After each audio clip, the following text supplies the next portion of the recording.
This Sunday, meet the moment. Conversations with people who are having an impact in Washington and beyond. I never thought in my 50s that I would be sitting in that chair doing that job. I mean, how could that be possible? Former Today Show co-anchor Hoda Kotb on stepping away from Studio 1A and how she's finding meaning in her next chapter.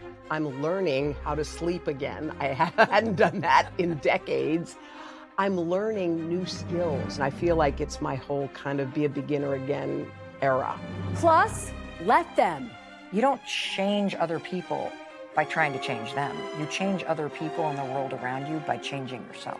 Best-selling author and podcast host Mel Robbins went from hitting rock bottom to having one of the most popular podcasts in the world.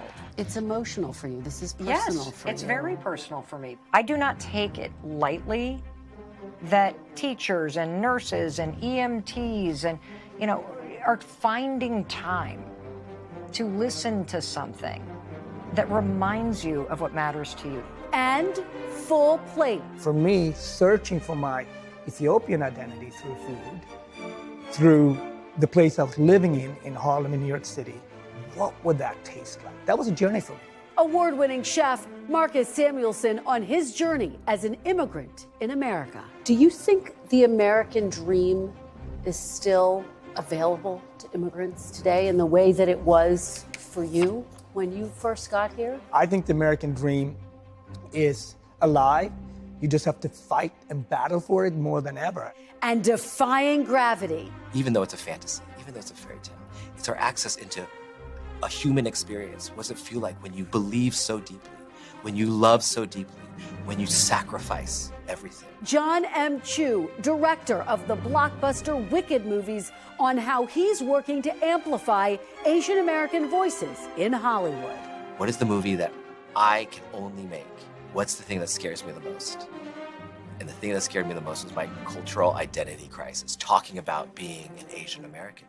Welcome to Sunday and a special edition of Meet the Press.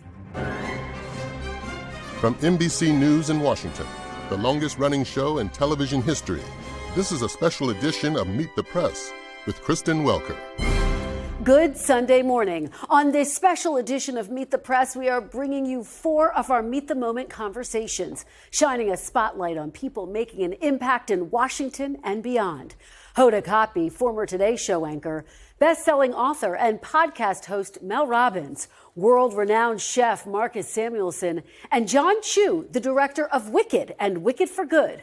For decades, Hoda Kotb has been a force on your television screen, reporting from war zones with Dateline to toasting life's lighter moments with Kathy Lee on Today. At 53 years old, Hoda shattered barriers, making history alongside Savannah Guthrie as the first all-female anchor duo in the show's history.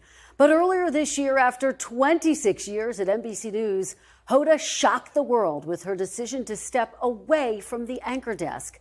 I caught up with Hoda for a Meet the Moment conversation about why she left and what she's discovered about embracing change in every season of life. I just want to get caught up with you. You made this monumental decision to step away from the Today Show, one of the most coveted roles in all of broadcast news. You've been at NBC for 26 years. How are you doing? What is life like right now? First of all, my time at NBC lives in me. You know, certain things you carry for the rest of your life, and I get to carry that. So for 26 years, I did similar things every single day. And one day, Kristen, in January, I woke up and my alarm didn't go off at 3:30. And I went downstairs to my office and Haley ran down. And she looked at me and she said, at 5 a.m., she said, "You really are here." And I think in that tiny moment, I was like, this decision was right on so many levels. And post Today Show, look, I've lived my life on one track, and I realized that when you switch chapters, you can be a beginner all over again. I'm learning how to sleep again. I hadn't done that in decades. I'm learning new skills. I'm learning how to be a mom who's there almost all of the time. I'm learning all these things in my 60s. And I feel like it's my whole kind of be a beginner again era. It's like start all over. Well, I want to talk about the next thing, but before we get there, I have to talk about the extraordinary career that you've had and the way that you got started. You've written about the fact that when you were just beginning, you had this big dream to be a broadcast journalist, and you got rejected 27 different times. Yeah, to my face. But you didn't give up, I didn't. Hoda. So many people would have given up. It would have rattled so many people. When that first news director gave you a shot in Mississippi, what was that moment like? I wept, man. You did. You cried. Wept. I cried because he looked me in the eye and he said something I'll never forget after watching my tape. He looked at the tape and he said, "I like what I see." I was like, "You do? Oh my God. Oh my God. Nobody likes this. You liked it?" Like, I couldn't believe it. I mean, imagine having 27 guys tell you no when you're asking them to dance and the last guy says yes. And you're like, wait, what? So this guy said yes to me. And I knew in that moment, like, I was going to work my tail off. I was going to prove he was right. I was going to prove those others were wrong. Like, I was going to work it. And I wasn't the best. I was green. I didn't know what I was doing, but nobody was going to outwork me. Well, and you put in years of work in local news, and then you finally got a big shot at NBC, 1998, a correspondent for Dateline. Yeah, shocking, right? Which is extraordinary. Yeah. Did you feel like, I've made it? I felt like I got the job and I wasn't ready. Like, I got the job and everybody was better. I got the job and everyone was a better writer. I got the job and everyone was a better interviewer. And I wasn't wrong. I was new. So I had made it, but I was terrified. And I wondered if I was going to float or if I was going to sink. But you floated and you soared. Yeah. And then you faced really what was the biggest challenge of your life in 2007, diagnosed with breast cancer. How did you push through that? And what did you learn about your own strength in that moment? I think in the beginning, I was terrified. I thought that was it. I thought, I don't know what's going to happen after this. And then something happened. After I'd gone through the surgery and did all the stuff, I was in my house and I literally had this like 4-word epiphany. I popped up and I got, "You can't scare me." I got this weird, crazy courage that came after it. I was like this. I felt like more confident than I had ever felt before. Why? Because my life now had a beginning and an end. And I got to decide in this time, like, what am I going to do? How am I going to live this life? What am I going to do going forward? And so in that moment, I made a big decision that changed the course of my life here at NBC. You asked for the Today Show, the 4th hour. Girl, I asked for it. I never asked for anything here. I was always like, working hard. They'll see me. I'm still here. They're going to give me a raise. It doesn't work like that. And you made history in 2018, along with Savannah Guthrie. We are kicking off the year right because Hoda is officially the co-anchor of Today. Let's give her a round of applause. What did that moment feel like to rewrite the history books? Yeah, it was incredible. To realize that it had an impact on women mattered. And another lady said to me, "My little girl now knows that when she turns on the television and looks for 2 people, a man doesn't always have to be the one with the authority who's bringing her the news. It can be women too, 2 women in fact." And it felt empowering and amazing and magical. And also it was good journalism and good television, and it just worked on a regular level. I mean, I never thought in my 50s that I would be sitting in that chair doing that job. I mean, how could that be possible? But now we're showing that, women, doesn't matter how old you are, because what's inside you, the spirit part of you is there, and it'll come out no matter. And the greatest blessing I would assume in your life also happened in your 50s, which is that you became a mom. Yeah. You adopted your two beautiful girls, Haley and Hope. What was that like the first time you held baby Haley in your arms? I remember it so clearly.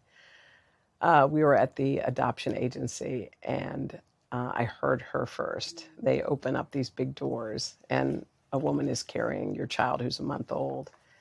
And when they placed Haley in my arm, she was right here. It fit like a puzzle piece fits in life. I felt like I was home, probably for the first time.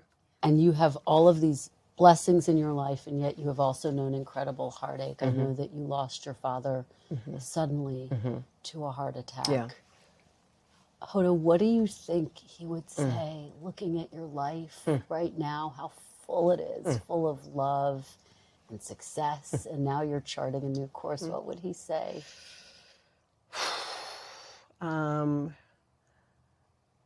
I always wanted to hear the words from him, I'm proud of you. And I think now, looking at what I've built based on the foundation he built for me, like this is all because he and my mom built this for me, this foundation. I think he'd be incredibly proud of me as a mother. Like I did that. I think he would be super proud of me that I took a risk, and, you know, in my professional life too, and tried something new, because that's what he did. He took risks. I think he'd be proud to know that, and, you know, I talk to him sometimes about it, like, and this sounds weird, but on my last day of work, when I woke up that morning, I heard what sounded like him say, everything's going to be just fine. And I literally jumped up from my bed because it was weird. And I was like, oh my God, is he here? Like, is he watching over me? And I think he is. And I think he always has. He's probably watching over what you're doing now with immense excitement, in addition to all of that pride, Hoda, and this wellness venture that you have embarked on to help people have better, healthier, more joyful lives. Joy 101 is what it's called. And I was looking at this app that you have, which is so powerful. There's so many resources on it. What drew you to this space? I feel like we women need something. We're tired. I feel it. It's like everyone's hunched over and they're walking around like that. It's like, take off the backpack. You don't even know you're hunched over because you've been walking like that for years. And let's figure out how we can make each other feel better. It's like 10 minutes, 15 minutes, and you're done. That's it. Like that, to me, it's like a magic wand. Well, the thread throughout your whole life is that you face your fears and you don't let it stop you. What is next for you, Hoda? What's next? What's next is walking my kids to school in the morning and holding their hands. What's next is sitting in the bleachers at a Friday night high school football game with my kids and going to the concession stand. What's next is building this fun business brick by brick and helping women. What's next is tomorrow. I think short term now, and I like it. I like having that short vision. That's all I want, is what's happening next. And it's all filled with goodness. And when we come back, my conversation with best-selling author and podcast host Mel Robbins. I think that the thing that stands in people's way is discouragement. This sense that it's hopeless. This sense that there's nothing I can do. That is a lie that you have either been sold or that you're telling yourself.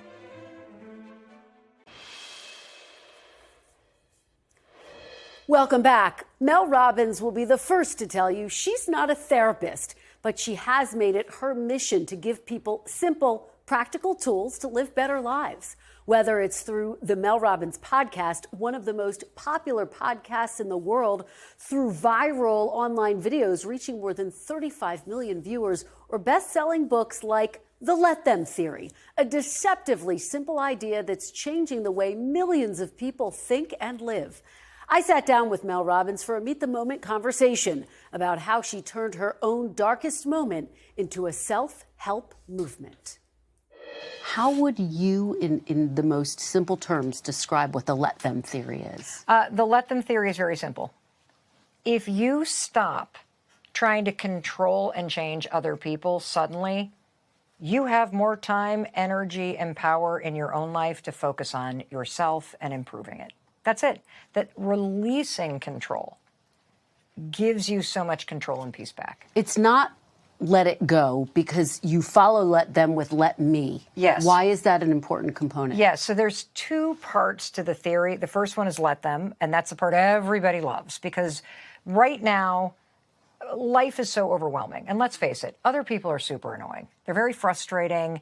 You can go through your day and from traffic and you're gripping the wheel, or people walking slow or talking close, or the meetings that are scheduled at 6 o'clock on a Friday, the guilt trips, like it is going to drain all of your energy. And other people are the number one cause of stress in your life. But here's what the let them theory taught me. They don't have to be. See, you get to decide how much somebody else affects you. You get to decide how much brain space they take. You get to decide whether traffic or inconsiderate behavior or the headlines stress you out. And so let them is where you recognize, and it's so simple, you don't even have to read the book.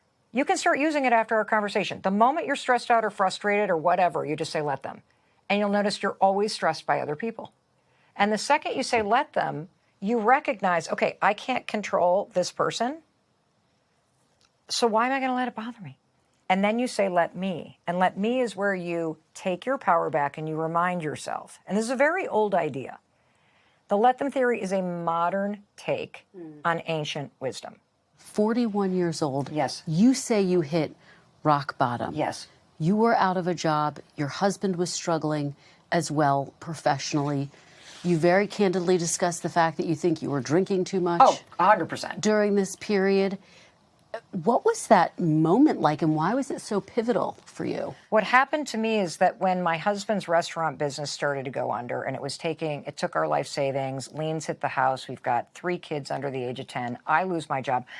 I had never envisioned a life where I would face bankruptcy, I would be an alcoholic, I would be on the verge of divorce, that I would be losing everything that I cared about. And what's interesting about rock bottom moments is you hit something solid inside you. That's how you know it's bottom. And what you hit is the resolve to change. See, you can either wait for things to get worse before they get better, or you wake up one day and say, I don't want this to get worse. Nobody's coming. And if this is going to change, I have to take responsibility for changing it myself. And so what that moment taught me, because the simplest things were so hard. Getting out of bed, the bills, I hadn't opened my bills in 6 months.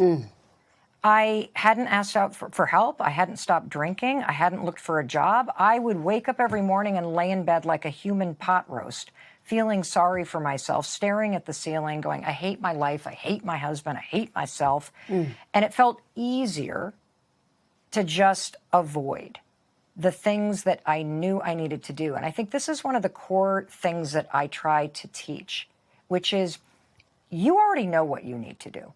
And if you don't, go to AI and just put in your problem. It'll give you 10 things to do. The problem's going to be that you're going to wait to feel ready. And I got news for you. Motivation is garbage. It's never there when you need it. You have to teach yourself this life-changing skill. And here's the life-changing skill. You have to train yourself to do things that you don't feel like doing. And for me, that started with teaching myself to get out of bed on those mornings that I didn't want to. With the 5-second rule. Yes. This was transformative for you. So I was watching TV and I saw this rocket ship launch across the TV screen, and it gave me this, like, at the time, stupid idea. Okay, I know what I'm going to do. Tomorrow morning, I'm going to launch myself out of bed like a rocket.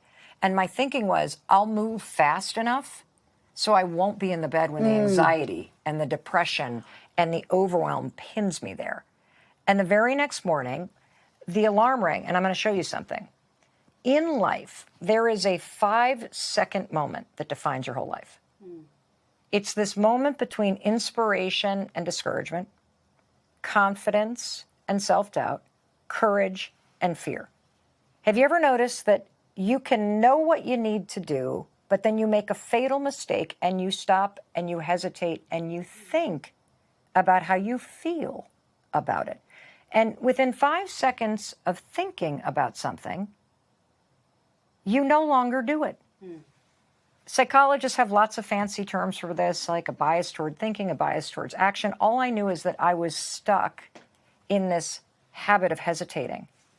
And that morning, for whatever reason, as the alarm went off, I remembered the dumb rocket launch idea, and I started thinking, I don't want to. This was a Tuesday morning in February 2008. How is this going to help? I hate my husband. And I started reaching for the snooze button, something I had done for 6 months in a row. I'd hit that sucker 4 or 5 times a morning. Kids would miss the bus. They'd be waking me up.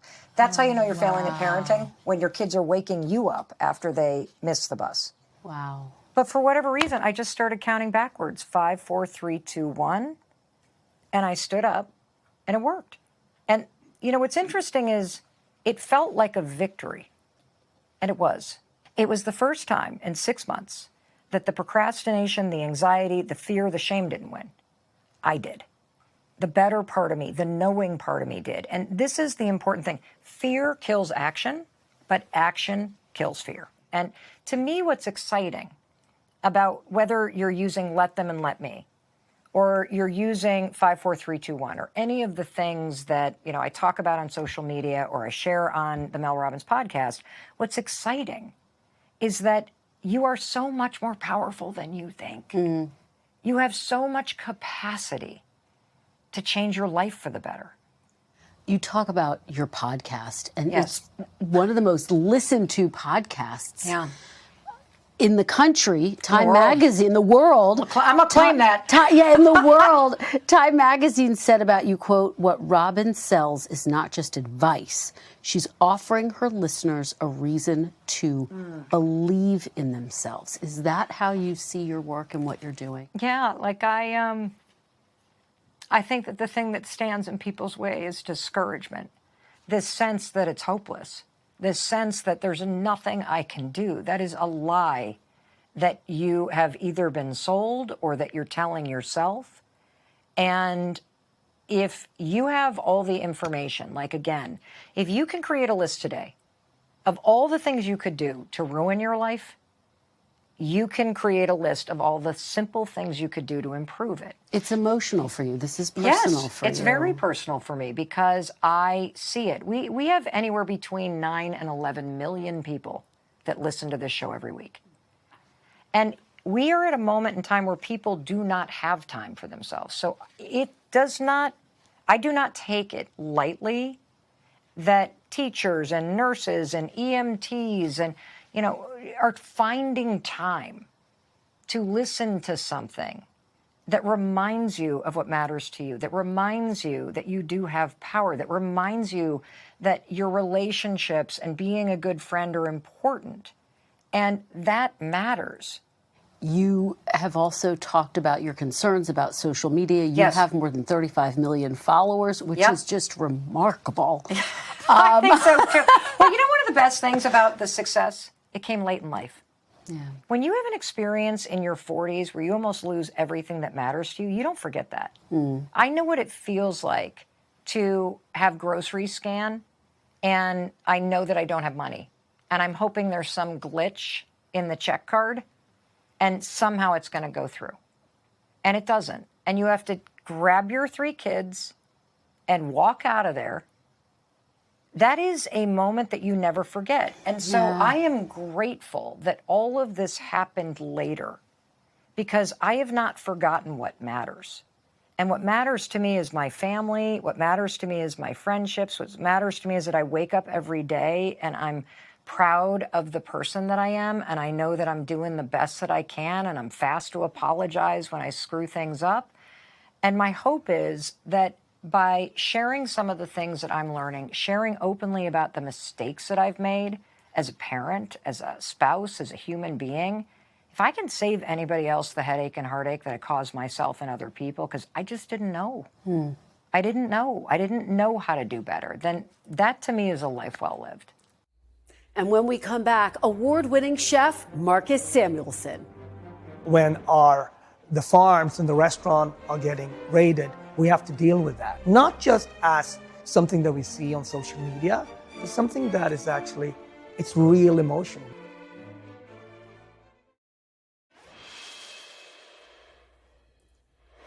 Welcome back. Throughout his 30 years in America, Chef Marcus Samuelsson has made a name for himself in the kitchen and on your TV screen. From his prestigious James Beard Awards to helming the first state dinner of the Obama administration, Samuelsson has been a key voice in bringing African and Black cuisine to the forefront in America. I sat down with Samuelsson in his brand new restaurant, Marcus DC, right here in the nation's capital. In our Meet the Moment conversation, I talked to him about his journey from being born in a hut in Ethiopia to becoming one of the most renowned chefs in the world. Marcus Samuelsson, welcome to Meet the Press. Welcome to Marcus DC. Thank you. It is such an honor to be here and to be sitting with you. You have an absolutely extraordinary story. You came to the United States 30 years ago. You were born in 30 years ago. Yes. I can't even believe years it. ago. Yes. When you hear that, Yes. it really hits you, Yes. right? You were born in Ethiopia in the middle of a civil war. You were adopted by parents in Sweden. You grew up there. You have now become a renowned chef who really puts a focus on Black and African cooking. Why has it been so important to you to build on that goal of showcasing African and Black food to the world? I think it's an evolution. Sometimes when you are adopted, my experience of being adopted is it's almost like your identity, you can live it backwards, right? And when I decided to be a chef, it was really from my Swedish grandmother, Helga. She raised us all around good cooking, and I fell in love with it. The deliciousness of our cooking, but also the storytelling. And when I became a chef, there was only one cuisine in the world that people told us was important. It was French cooking. And as a young Black chef, I never saw anyone looking like me. So I found more identity around Black excellence, whether it was Prince or whether it was Basquiat or whether it was incredible American pop culture, right? So I studied these French books. I traveled. I worked in Japan. I worked in Switzerland. I worked in 3-star Michelin in France. And I had to learn several different languages. And everywhere I was the only person of color. And I had a lot of questions around that. Do I fit in? What is my restaurant going to look like? Do I cook African food? Do I cook Swedish food? Do I cook French food? But the Black experience is obviously not monolithic. You can be Black from Haiti, you can be Black from Jamaica, you can be Black from American from Africa. And for me, searching for my Ethiopian identity through food, through the place I was living in Harlem, in New York City, what would that taste like? That was a journey for me. You speak with such pride about being an immigrant. And you've said one of your most memorable experiences of all of these remarkable experiences you've had is the day that you were sworn in as a U.S. citizen. Why was that so meaningful for you? And why is that so much a part of what you bring to every dish, every restaurant? I would say besides my kids being born and the day we got married, I would say that's the most important day in my life because it was also a sign of a journey that I do belong. I have a place because I wanted, immigrants who choose to come to America, especially for me. I could live in a very comfortable country and I love Sweden as well. But in America, I was allowed to hold on to my Ethiopian identity, my Swedish culture, but also at the same time be an American. And I, as a chef, I can cook from all of these experiences. Do you think the American dream is still available to immigrants today in the way that it was for you when you first got here? I think the American dream is alive. You just have to fight and battle for it more than ever. And I know we will, because the American dream, it's not a 4-year cycle. It's much larger than that.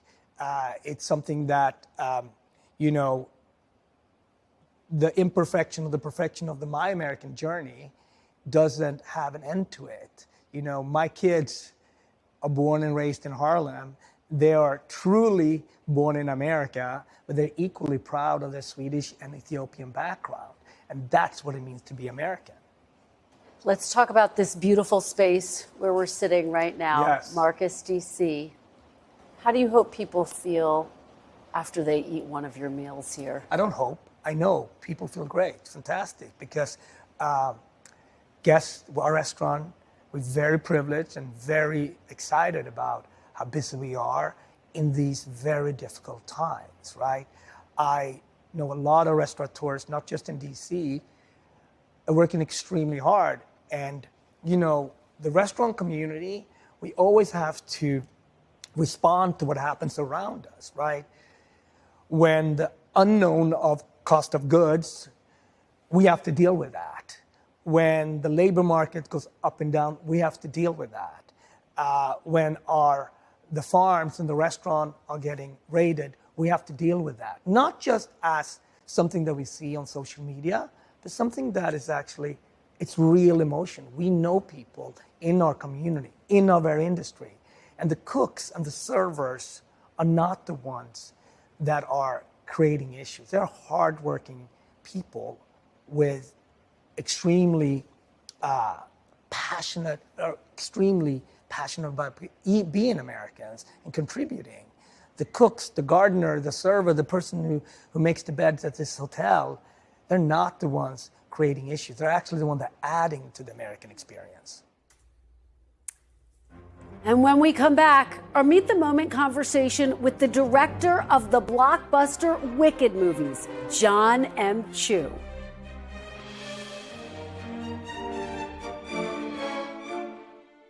Welcome back. Well, you know this show as the place where elected officials come to face tough questions. But for its 1950 Christmas broadcast, Meet the Press flipped the script. Democratic Senator Paul Douglas was invited to sit in the moderator's chair, and for one day, the reporters found themselves on the receiving end of the questions they usually asked. Greetings, ladies and gentlemen, members of the press panel, and Senator Douglas. During 1950, Meet the Press has been very fortunate in having on its press panel some of the outstanding reporters on Capitol Hill. Through their sharp questioning, Meet the Press has kept you abreast of the news. In fact, it has made news. A newspaper man cannot report on the men and women who formulate our national and international policies without the background to interpret the information which he gathers. We have had many letters from you viewers asking about the news people who appear on Meet the Press, what they think and what they are like. Today we are going to give you a chance to hear for yourself. Senator Douglas has been promised the opportunity to question our reporters today, and for this time only, our press panel will be on the receiving end. The reporters will do the answering, and Senator Douglas, if you run out of questions, our Meet the Press panel always has a good reserve, and they will take over. In the meantime, you are on your own as long as you can think of questions to ask. So let's have the first question. Well, Miss Roundtree, first may I say that it is a novel experience for a politician to have the chance to question the members of the press. Until this afternoon, the shoe has always been on the other foot. Previously, the politicians who have been unwary enough to accept the invitation to appear on this program have been thrust into the limelight, have been quickly stripped of their clothes, and then, like St. Simeon of old, exposed to the whizzing of arrows, some of them poisoned, which come from the crossbows of the men and women of the press. It is a tribute to the healing powers of Christmas that it has led the directors of this program to reverse the roles and permit a member of that most abused of American classes, a public official, to question his tormentor. This is as unusual as it would be for a man to bite a dog. But I shall not aim any poisoned arrows. In the first place, I have no grudges to pay off, since I've been treated better by the press than I deserve. And secondly, I also, believe it or not, I'm affected by the spirit of Christmas myself, and hence I would like to keep the discussion on an urbane and friendly basis. Just remarkable. That was Christmas Eve, 1950. And you can watch the full episode from 1950 with the reporter's answers on meetthepress.com. When we come back, my conversation with filmmaker Jon M. But to change culture, it takes time. You cannot force people to do that. We can't have a debate and just say everyone agrees with that. I'm sick of having a debate and conversation about it. Just do it and prove it.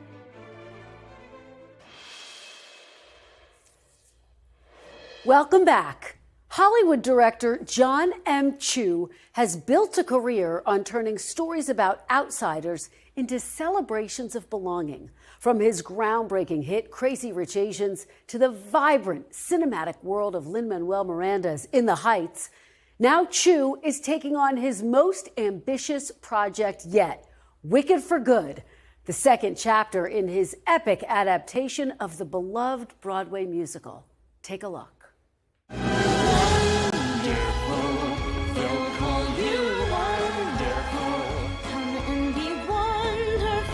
Trust me, it's fun. We will be wonderful. You'll make me wonderful. Wonderful, Wonderful.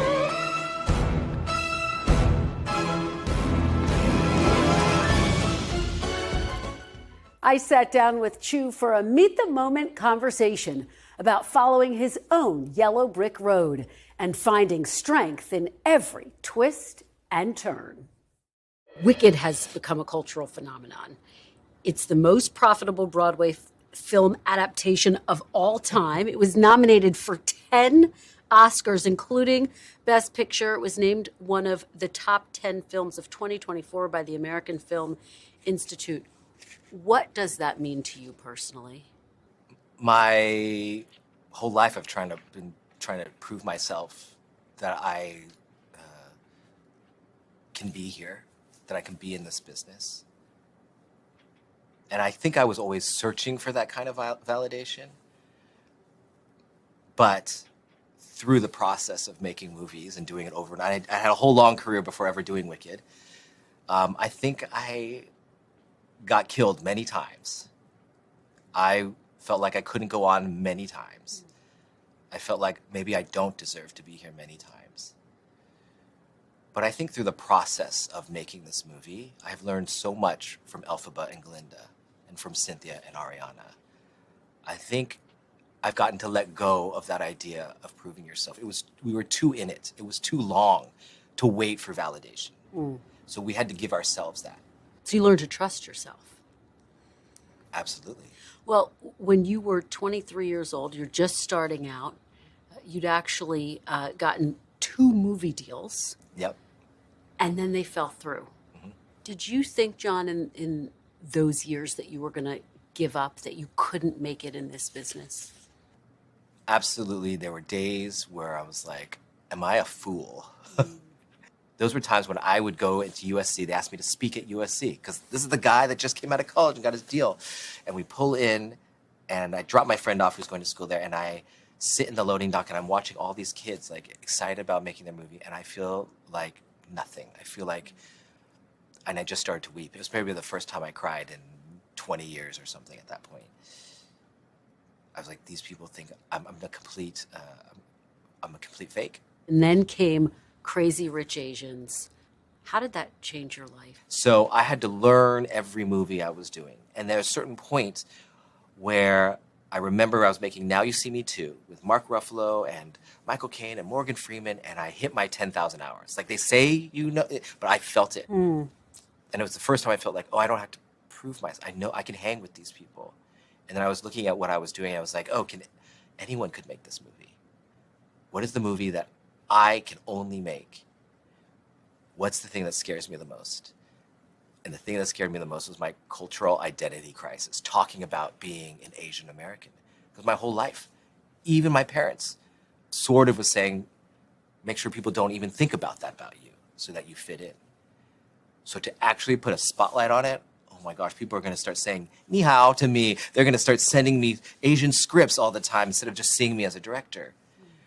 So to go back was really difficult. But at the same time, it felt like it was the thing I had to do. And so I found this book, Crazy Rich Asians, about an Asian American girl going to Asia for the first time. I understood that story. The romantic comedy part of it, sure, whatever. The wealth part of it, sure, whatever. But self-worth, about somebody of this generation figuring out their cultural identity of both American and Asian, to me, that was something that I could tell. And Asian Americans are underrepresented still Yeah. in Hollywood, in film and TV. What do you think needs to happen to change that, having wrestled with all of those really complex emotions that you have? I think we just need more. I think Crazy Rich Asians was great because it cracked a door open or showed a path for the other people who needed to invest money in this. I'm not sure if it was for us. I think it was for everyone else to say, oh, these actors have value. In my mind, that was just an avenue to open up what other people looked at us. Now it's all of our turns to like, all right, let's own our stories and tell every version of our story we could, so that nothing was dependent on just one movie. And so I think we're in that process. I think we have to be careful to expect too big of a change too quickly. Of course we want that. But to change culture, it takes time. You cannot force people to do that. We can't have a debate and just say everyone agrees with that. I'm sick of having a debate and conversation about it. Just do it and prove it. You're talking about kind of where the future of filmmaking goes. And obviously a part of that is the technology. It's AI as well. Taxi driver, screenwriter Paul Schrader said that he thinks Hollywood is, quote, only 2 years away from the first AI feature, and he's ready to make it. What do you make of that? And would you make a film that had AI actors? Listen, I grew up around technology. Yeah. Technology gave me a lot of opportunities. Technology is the great democratizer of access to being able to tell stories. Otherwise, the people who own the cameras are the ones, or own the exhibitors are the ones that are allowed to tell you whether you get to say and have space in this place. That's no longer the case because of technology. And I've been through all the debates of, you can't go digital, you can't do this, you can't do that, and always, you can't stop the change of technology, the evolution of that. These are tools that empower us. I think we're looking at the wrong thing. I think AI is a distraction. I think, well, AI is many things, but I think AI as a generator is a distraction. Okay, that can be a tool, we'll have a category of that, whatever. You know what the most dangerous part is? That AI is being used in the algorithm that is capturing and cultivating our brains. Like, when you go on, we've always used to say, follow your curiosity. Whatever makes you feel curious, go there. That's been our guiding light. Our instincts will follow it all. But our incentives have changed, and now they have figured out how to capture our curiosity. Rage, hate, whatever, violence, that's gonna capture us. And so now, we can't trust our curiosity because of this AI creation that's like invading what we look at. So much so, like, we lived in the analog days and the digital age, so we can kind of have a perspective. When I look at my kids, they don't know, we can say algorithm, but they don't know the before times, so they don't know the freedom of what that is. I think the AI in this algorithm is way more poisonous. And the fact is, our whole businesses, our whole industry, our whole economy is built around capturing the minds of us now. We should be talking about that. How do we change the incentive from like just provoking people in a one-line thing that could be totally fake? It doesn't matter. We're paying people to get those clicks. So we can talk about generative AI, we can do all that stuff, and that debate will be happening. You know, the original sin of capturing all these other creative things and mining that, of course. But oh my God, we have to pay attention to this thing that's right, that we have maybe this much of a window to at least get in control of, because we won't know the difference after a certain period of time. You talked about the magic of going to a movie theater. Do you worry that part of that is being lost because of streaming, which is a platform that obviously you are on as well, but you love that experience of being in a movie theater? I think movies are one of our last analog spaces. It's a space that we have to protect. When you go into a movie theater, you have to make a choice to go in. You have to leave your phone. You have to go into the dark. You have to take effort. And then you have to just sit back in the dark and watch something for 2 hours through someone else's perspective. That is maybe one of the last spaces we have to do that.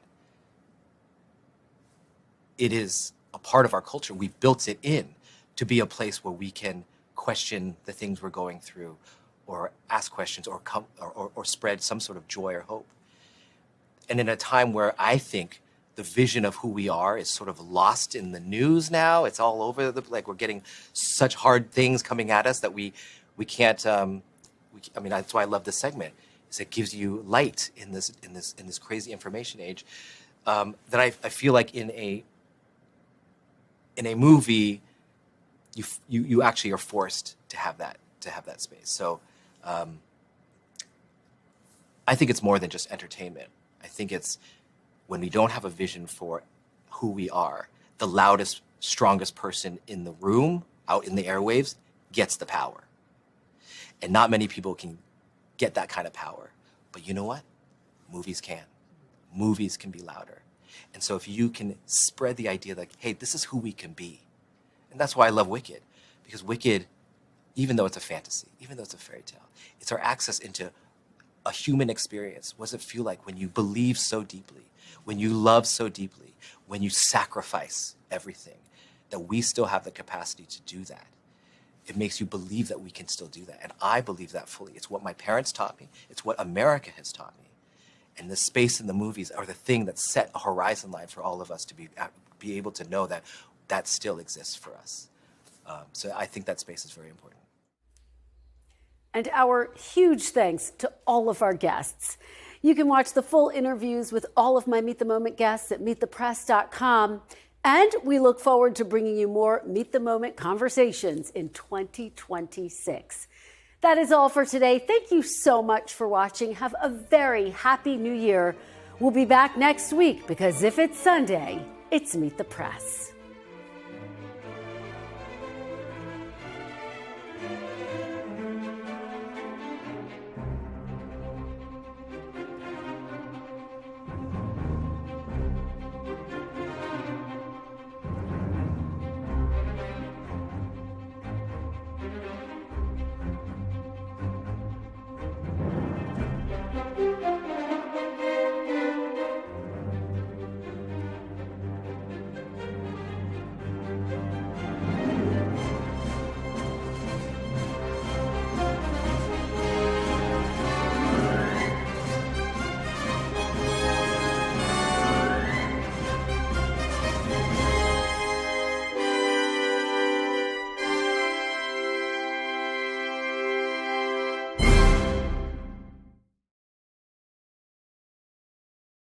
We thank you for watching, and remember, stay updated on breaking news and top stories on the NBC News app or watch live on our YouTube channel.